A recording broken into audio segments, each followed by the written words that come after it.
These are my speaking notes.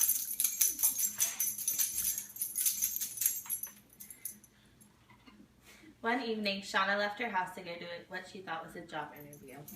A few days later, she was found dead with handprints around her neck after trying to escape traffickers trying to sell her into prostitution.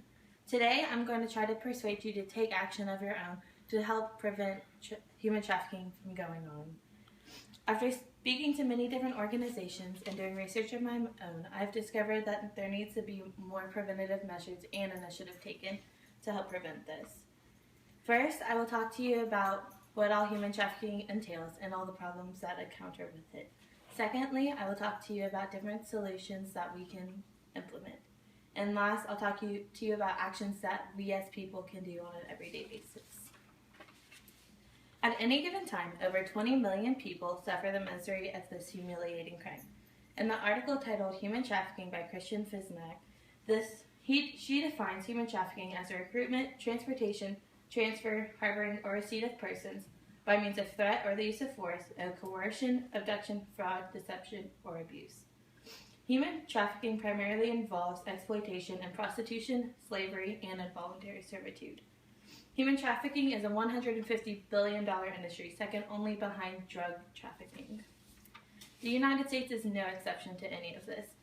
The United States alone brought in 17,000 people in human trafficking every year. Over the past few years, more attention and preventative measures have been implemented. In an article titled Partnering Against Trafficking, written by Hillary Clinton, appearing in the June 17, 2009 edition of the Washington Post, shows the destructive effects that human trafficking has.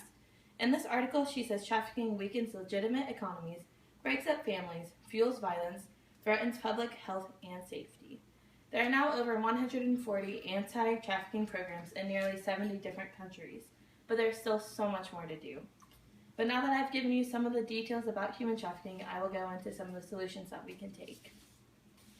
As more people are becoming increasingly desperate for money, human trafficking has also increased. This creates more incentive for people to take advantage of the vulnerable people and get money from them.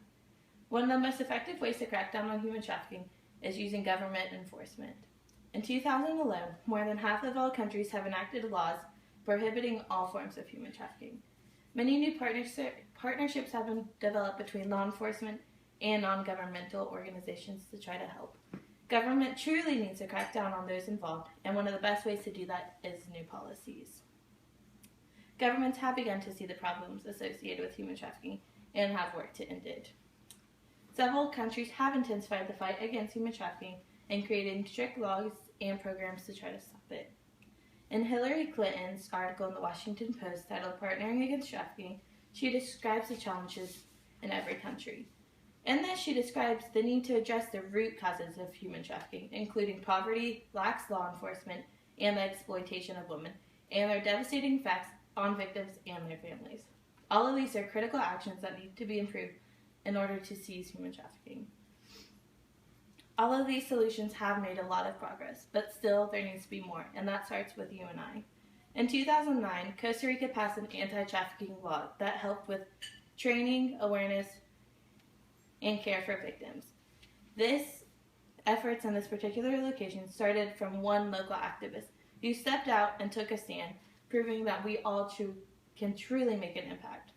One of the biggest steps to start this is to simply spread awareness. And there's three main ways we can do that. First is public safety, using law enforcement and the FBI to go above and beyond in what they're doing. Second, we use the media to spread awareness and knowledge and just the general topic of it.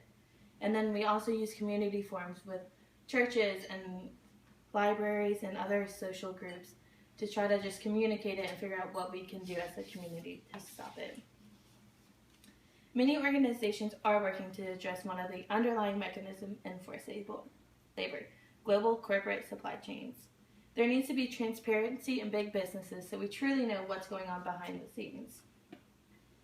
In the article, Human Trafficking Survivors Urge U.S. to Take Action, Bryant Harris says that this proposal would combat human trafficking, forced labor, and exploitation by requiring that workers coming to the U.S. receive accurate information about the job, the visa, and the working conditions. These would all shed light on many of the things affecting global supply chains.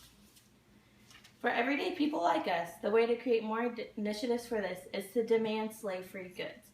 This would decrease the company's total profit while also decreasing the use of human trafficking within their businesses alone.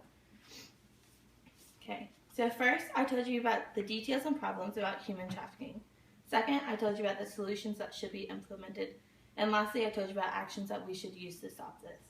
A person may think that they do not have the power to make an impact on this topic, but that is extremely untrue. Every organization and every single bit of difference had to stop somewhere and with someone. It is our responsibility to empower those around us to help us want to fight this battle and end it. An estimated 5 minutes that I've been speaking to you, an estimated 11 people have been sold or kidnapped into slavery. And those are just the reported ones. Imagine if it was your child or relative. The simple fact alone should motivate anyone to want to take a stand against this cause and for all and do what they can to put an end to it.